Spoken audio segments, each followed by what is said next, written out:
Good afternoon. I'm delighted to welcome Secretary Kerry to London today. His visit here just 3 days after the referendum result underlines the strength of the special relationship and indeed Britain's many friendships around the world, and I very much appreciate you taking the time to visit with us today. The result last Friday is of course not the result that I wished for, and it means a difficult period ahead for our country as we adjust to the choice that has been made, and over a longer period our economy adjusts to the new realities. But the people of Britain have spoken, and the government is clear that the result must be respected and will be delivered. As the Prime Minister set out earlier this afternoon, Britain's global role remains undiminished. There is absolutely no question that Britain will turn its back on the world, or indeed on Europe. Britain is, and always will be, open for business, committed to peace and security, and a leading supporter of the international rules-based system. We're a permanent member of the UN Security Council, the second largest contributor to NATO, a member of the G7, the G20, and the Commonwealth. And even outside the EU, we will seek to continue close collaboration and the strongest possible economic relationship with the 27. I want to stress again that until an Article 50 notice is served, Britain remains a full member of the European Union. We will continue to engage with it and to contribute to it. Our support for Operation Sophia, the EU task force tackling people traffickers in the Mediterranean, is just one example of how we will continue to play our part. I expect that cooperation will go on regardless of our future status and relationship with the European Union. I also want to reassure EU nationals living in the UK that there will be no immediate changes in their circumstances. They are as entitled to work, visit and live here today as they were last Wednesday. The same is true of UK nationals in the EU. Of course, our priorities are not confined to relationships with our near neighbours. We will remain engaged with our international partners, as we've always done, to protect our people, promote our prosperity, and project our values. Our world-class diplomatic service will continue to deliver this vital work, using its skills and expertise to uphold British interests and to support our partners around the world. After this press conference, I will be talking with Secretary Kerry about how to keep up the pressure against Daesh in Syria and Iraq through the global coalition in which the UK plays an important part. I'd like to take this opportunity to welcome the progress made by the Iraqi security forces in Fallujah, while recognising also the serious humanitarian situation faced by people there and the need for the international community to respond to that. We'll also discuss how to restart the stalled political dialogue and encourage a transition away from Assad in Syria, and how we best support the government of national accord in Libya. All of these issues are of vital concern to this country, and we will continue to play a vocal role in seeking solutions to them. I want to end by thanking Secretary Kerry once again for coming here today. It is an important show of support for the special relationship between Britain and the United States. The US, of course, has vital relationships also with the other members of the European Union. And I hope that in the weeks and months ahead, we will be able to work out a solution for our future relationship with Britain outside the European Union, which supports the stability and the security and the prosperity of the continent of Europe in a way which is hugely in the interest of the people of the UK, people of the continent of Europe, and the people of the United States. John. Well, Philip, thank you. Thank you very much. Good Good evening to everybody. I want to thank Foreign Secretary Hammond for yet another generous welcome here in London, and also for his partnership in seeking to resolve some of the thorniest and most urgent challenges that we face across the globe. I'm here in this great capital city this evening in the aftermath of last week's vote to underscore the unbreakable bond that exists between the United States and the United Kingdom. The special relationship that we often refer to is perhaps even more important in these days of questioning on behalf of many people. But I want to make it clear that we, the United States, believe that it remains as strong and as crucial as ever. We are bound together by a lot of different things. Bound together by a lot of history. Bound together by many shared traditions, shared values, shared language, mostly. And a shared view of the rights and responsibilities of people and of nations. Ours is really, frankly, a story of history among nations. And it is not inappropriate to recall that our troops in World War II fought side by side to liberate a continent from fascism. Then our diplomats worked together in tandem to rebuild Europe, and our soldiers and our aviators defended it when an Iron Curtain descended between West and East. And today, our nations cooperate on virtually every major political and security issue. That is a very simple reason that right here, in fact, in this room, was my first visit overseas as Secretary of State. Good friends are important all of the time, but they are especially important in complex times. And I want to make it clear that at this moment of challenge, the United States of America knows it could not ask for a better friend and ally than the United Kingdom. As Foreign Secretary Hammond and I reaffirmed today, briefly in the conversation that we've already had, and we will talk further about the issues that Philip referred to, but we reaffirmed that our two countries are strong and vigilant NATO partners, permanent members of the UN Security Council, commercial partners, global champions of democracy and the rule of law. And the United States counts on strong UK leadership in NATO, the G7, the UN Security Council, the Counter-Daesh Coalition, and we are both looking forward to the NATO summit next month as 28 nations, including 22 EU members, come together in Warsaw to take the next steps to further strengthen the world's greatest alliance. And we will continue to be partners in that alliance. This morning in Brussels, and Philip referred to our relationship with the EU, I reaffirmed the centrality of US-EU relations and the common agenda that we share. This includes the promotion of peace in Syria, the defeat of Daesh, support for Afghanistan and its fight against extremists, support for the government of national accord in Libya, support for a sovereign and democratic Ukraine, just to mention a few of the global challenges that bring us together constantly.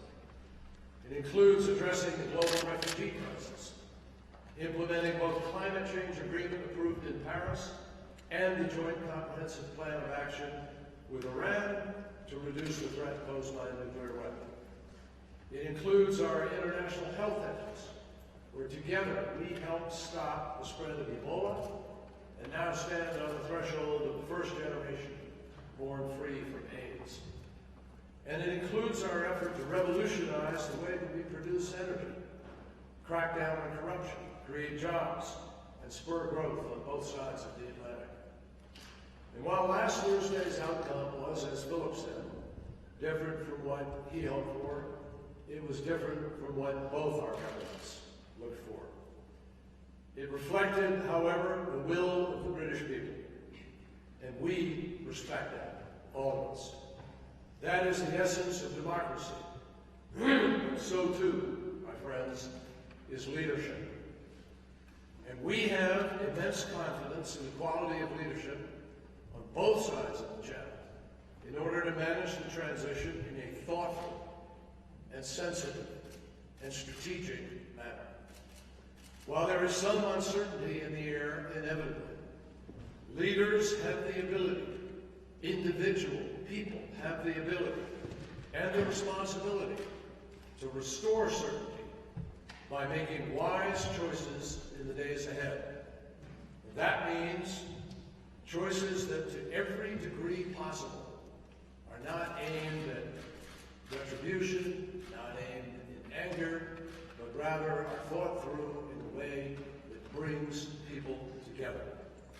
At a very different moment in UK history, Winston Churchill summed up what is still our mission today. We shall go forward together. Around the world, we all face great challenges and difficulties. Believe me, the complexity of those challenges is brought home to me every single day. We live in an era of unbelievable technology, and yet our instincts are in some ways stubbornly trodden. National and sectarian jealousies continue to plague us, and non-state actors have more influence than ever before, sometimes for the better, but often for the worse. The reality is that our nations, our people, have always faced tests. And for the most part, in the modern era, we have faced those tests together. That is the nature of history. Every generation is called on to surmount obstacles, and I am absolutely convinced we will overcome whatever obstacles are in our way now. 75 years ago, millions of refugees were streaming not into Europe, but out, seeking refuge from the confrontation with Nazism that would climax in the unprecedented savagery and in the Holocaust. 50 years ago, half of Europe lived behind barbed wire. A quarter of a century ago, Europe was witness to a brutal campaign of ethnic cleansing that would rage for years. Make no mistake, the United States, the United Kingdom, and the entire transatlantic community responded then, and we will respond now, because that community is strong, not because we have somehow been exempt from tragedy and strife. We are strong because we are resilient, and because we have resisted attempt after attempt to divide us and to turn us on one another. So yes, the UK and the EU relationship will now change. But what will never change is that we are strongest when we stay united as a transatlantic community and find the common ground, rooted in the interests and values of freedom, open markets, equality, and tolerance. Let me emphasize, the day before the vote last week, we were motivated in our efforts globally by similar interests and similar values. That vote does not wipe away those interests or those values. And so we need to stay organized even as we go forward. I want to thank Prime Minister Cameron, and I thank my friend Philip, Foreign Secretary, for their partnership in so many of these challenges that we face. And I have every confidence in the world that with reasonable people applying reasonable standards, reasonable ways, we will find a way to go forward strong and confident about the possibilities of the future. Be happy to answer a couple questions.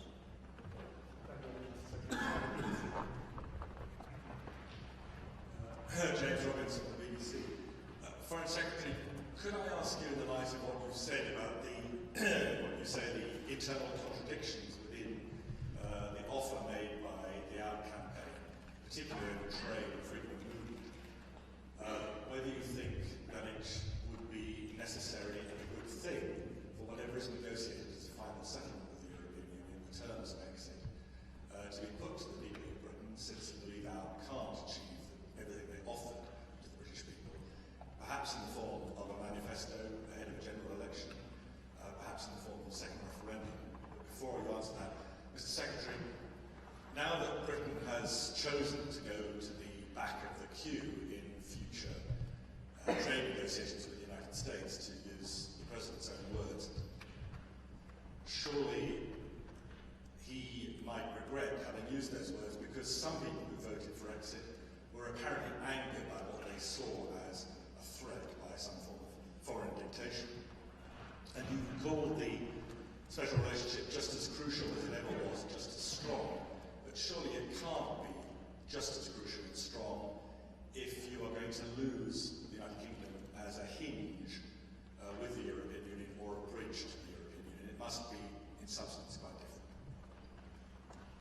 Well, thank you. Let me first of all reiterate that I see the central challenge ahead as being balancing that equation. How much freedom of movement against how much access to the single market, and I think that is where the debate will coalesce in the end, that we have as a nation to make some decisions about what the balance between the two is, because I am certain that as we enter the negotiations with our European partners, that will be the central trade-off that has to be addressed. As to the essence of your question is, how do you, given that there is that question, how do you obtain political legitimacy for the decision that is made, which will necessarily, whatever the deal is, will necessarily be a decision that doesn't satisfy some section of the electorate. That is a question for the new Prime Minister to answer. Clearly there will be a process. It may be quite a long process, and in looking at the democratic tools that we have available, obviously we're in a fixed-term Parliament world at the moment, where we've got 3.5 years to run before the next general election. But any political leader will be looking at their political legitimacy and how they ensure the political legitimacy of the decisions that they take. And that will be for him or her to decide.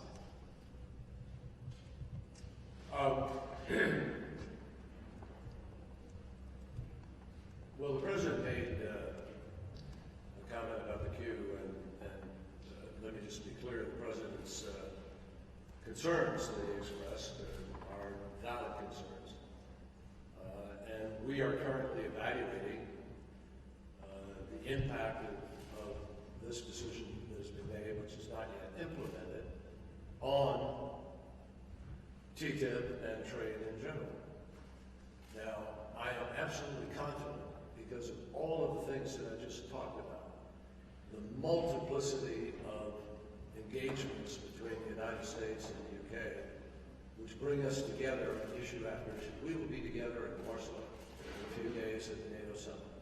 We will be together on the 19th of July right here in London with a host, a group of other countries talking about Libya, talking about Yemen, talking about Syria.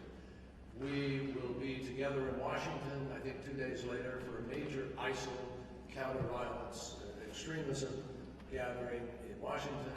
Those are 3 or 4 meetings yet to happen just in the next weeks. And that's sort of the average rate in today's world in our meetings and engagements. So we're just not going to be interrupted, certainly in terms of communication and the role that the United States and the UK play. The UK is a permanent member of the United Nations Security Council. The UK is critical in our implementation of the Iran nuclear agreement, critical with respect to Mideast peace, critical with respect to the counter-ISIL coalition. So all of those things are going to remain as important as they were before this vote took place.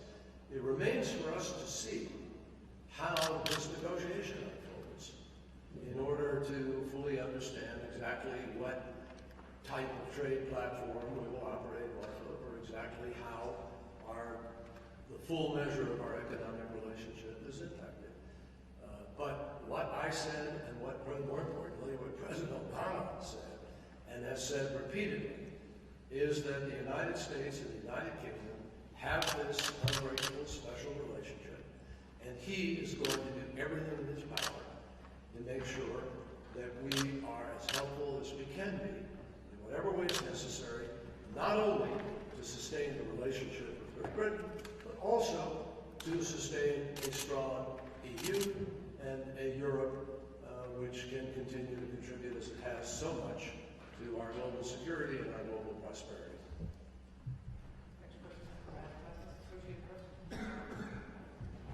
Thank you. I have questions for you both as well.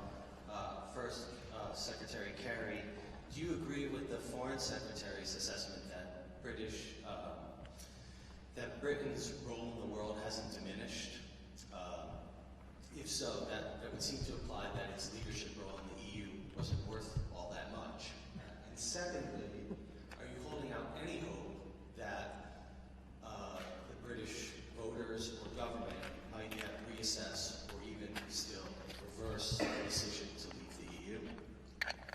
And Mr. Foreign Secretary, we heard Mr. Kerry speak earlier today about avoiding anger or revenge among the EU's member states in its exit negotiations with Britain. Do you feel such an approach emerging? And why shouldn't some of these European states be angry with Britain for being left behind? Brad,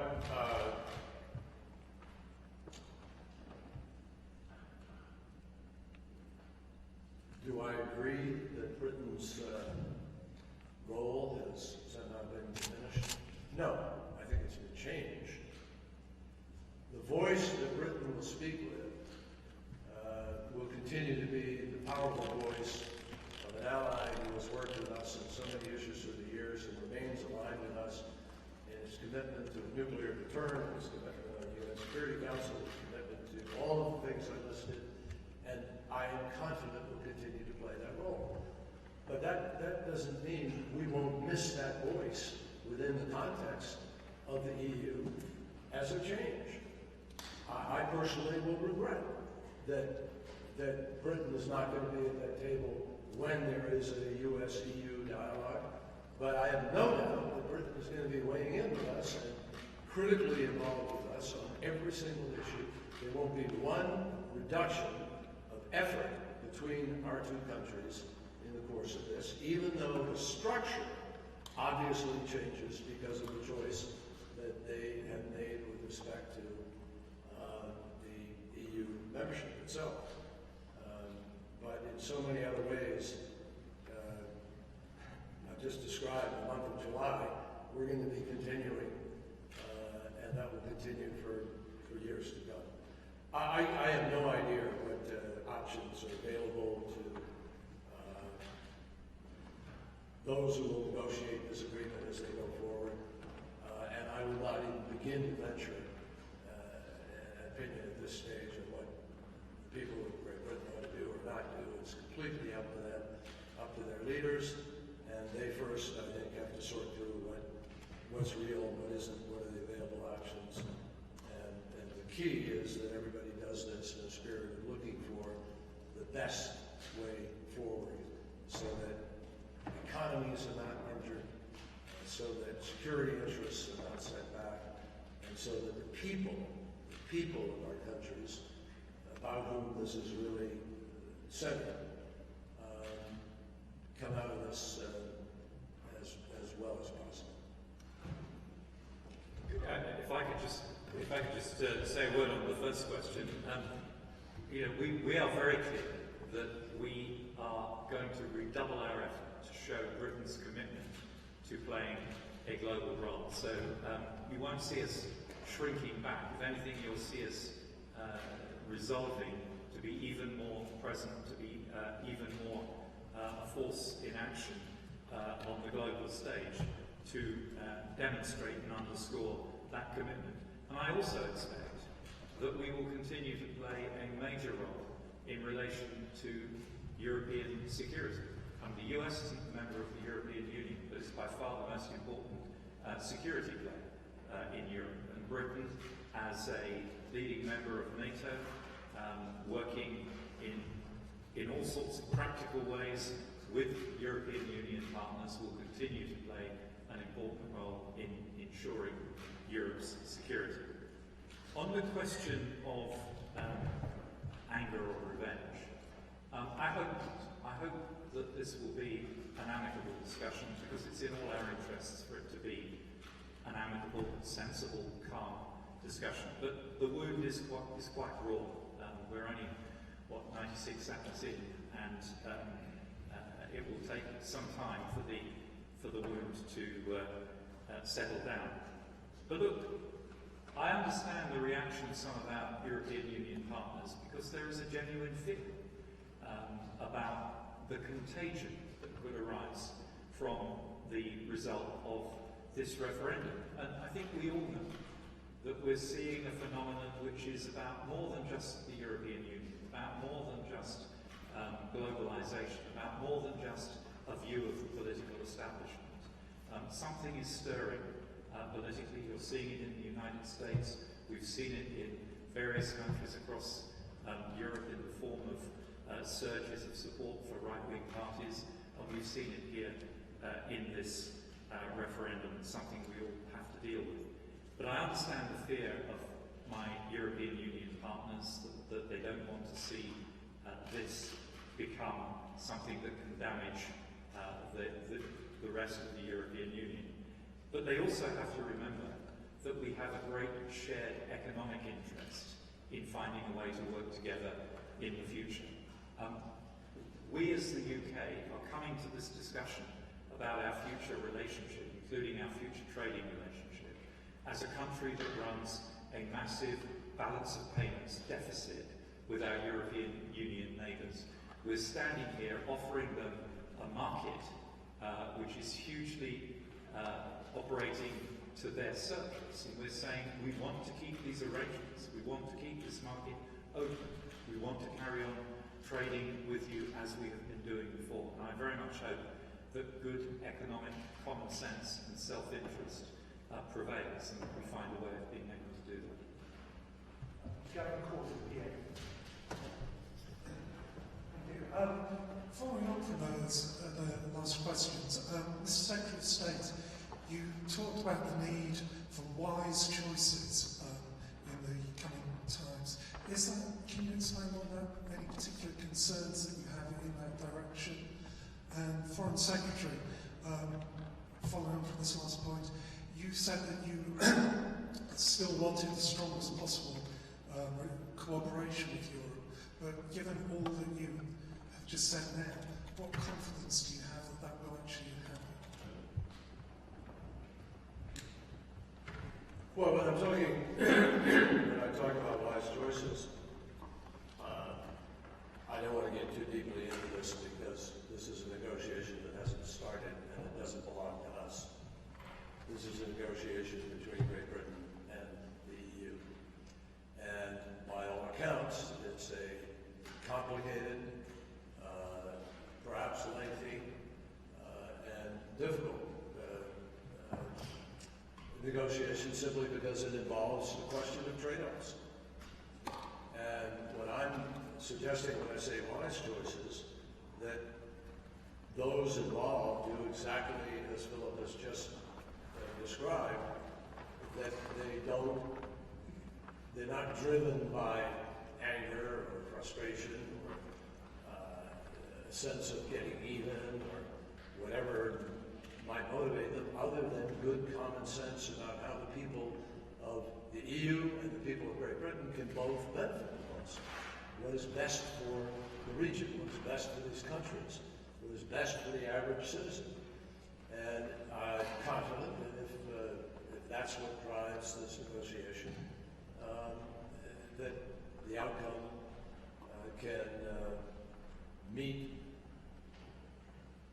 various parties' needs in that effort. If, on the other hand, there's a sort of a willingness to cut off your nose and spite your face, choices are made that somehow penalize. I have a sneaking suspicion the penalty is going to be felt far and wide, and I don't think that's good for anybody. So again, Philip is absolutely right. This is 96 hours old. It is still new. It is raw, and you know, I think people are trying to work through exactly what are the options, what are the trade-offs, and how does one thread the needle of achieving what people wanted to achieve in terms of opting out, while at the same time not being destructive in the outcome. That's a very, very difficult needle to thread. And I think, you know, we have to let the proof be in the eating of the pudding, as is said, and we'll see where we are. Yes, I think we can deliver an effective cooperation between the EU of 27 and the United Kingdom. And it is, to use John's phrase, it's about ensuring that we step up from any instinct to cut off our noses to spite our faces. Because the truth is, we need each other. Over 40 years, our economies across Europe, with integrated supply chains, complex market arrangements, have become heavily interdependent. Our people have exchanged freely, and many people have careers, lives, educations that span different countries in the continent. Many Europeans regularly spend time in the UK and regard it as the next thing to home. And we don't want to change the way we are able to think of each other, the way we're able to work together, and the way we're able to trade together. And the truth is, if we step back and think about this coolly, calmly, and rationally, we will realize that the only thing on offer to us here, if we don't cooperate, is to make all of us poorer on both sides of the equation. This isn't about just about Britain's interest, it's about the European Union's interest as well. And it does not make sense for us to give up the chance of choosing a way forward which allows both Britain and the European Union of 27 to be richer, safer, stronger, and to maintain the really very strong cultural and people-to-people ties that we've built up over the 40-odd years that we've been inside the European Union. Last question tonight. Thank you. Mr. Secretary, you mentioned in your opening remarks tribal instincts. Foreign Secretary, you talked about contagion. I'm just wondering how much the two of you worry that this UK vote has empowered anti-EU forces elsewhere in Europe. Do you see signs of that yet? And Mr. Secretary, do you have any advice for other countries who might wish to leave the EU? Or are you getting ahead of the advice business when it comes to this subject? Thank you. Well, is there a distinction between giving advice and expressing your point of view? I believe we are living in a very multilateral and so globalized economy, which is obviously at the core of some people's objection. But you can't put that back into the model. Nobody can. What you can do is tame the worst forces. You can tame the worst instincts. You can tame and prevent, in many cases, the worst outcomes. But you can't suddenly take an internet and put it back in its, incubator. That's not going to happen. People want to have the ability to have freedom, to have more information. They want to access what a smartphone gives you, or your computer. People want to travel. More and more people are. More and more middle class has been created, actually, over the course of the last years. Several hundreds of millions of Chinese come into an urban life out of an agrarian life, a poor life, and they're making money, and they're doing well. Millions of Indians. I can run around the world. 15 years ago, Korea was an aid recipient. Today, Korea is a donor country, giving to other countries to help them in the process of developing. And so, if you look at what's happened, young people, a child born today is more likely to be born healthy and more likely to live and more likely to live longer than a child at born before. Women's mortality rate at birth is way down. You look at food products and availability and so forth. There are incredible things that happen. And so even as this is happening, there is what we call disruptive force at play in the lives of many people who are caught in the transition without a recourse. I have long believed, and I still believe, that, and this is why I think ultimately people will come around and understand how to make a different set of choices. The problem is not trade per se. 95% of the world's customers live outside the United States of America. If we want to grow as a nation, we have to be able to sell and export products and vice versa. The problem is not that we're doing that, it's that not enough people are gaining from the doing of it. Not enough people are feeling their lives positively impacted and changed for the better. And in our country particularly, and I don't want to venture into the politics that I'm not involved in now, but we have seen more and more of that going to the top 1 or 2% at the expense of people in the middle class or below. That's the problem. So look at a tax structure, or look at the wages, or look at a bunch of other things, and ongoing education, which is necessary in a world where you're not going to have necessarily just one career. Those are the things where we have to all focus much more intently, I believe. And I'm convinced that as people focus, and what may happen out of this vote and this experience is a sharpening of this debate, a clarity as to consequences, a clarity as to choices. And that could be very salutary for a lot of places that begin, hopefully, to respond in ways that I think would make a difference. So I can't prognosticate, to go back to the heart of your question about what other countries may or may not see in this. I hope they see what I just described, which is a way to address this without throwing the baby out with the bathwater.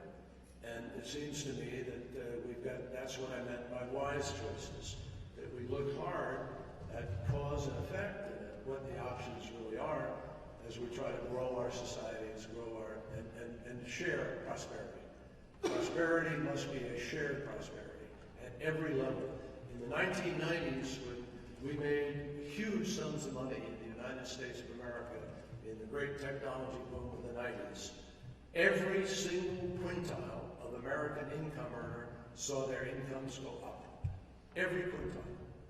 That has not been true in the last 10, 12, 15 years. So, to me, it's a question now of making sure that we focus on real answers to real problems, define them correctly, and not allow mythology and total absence of fact to make the choices for us.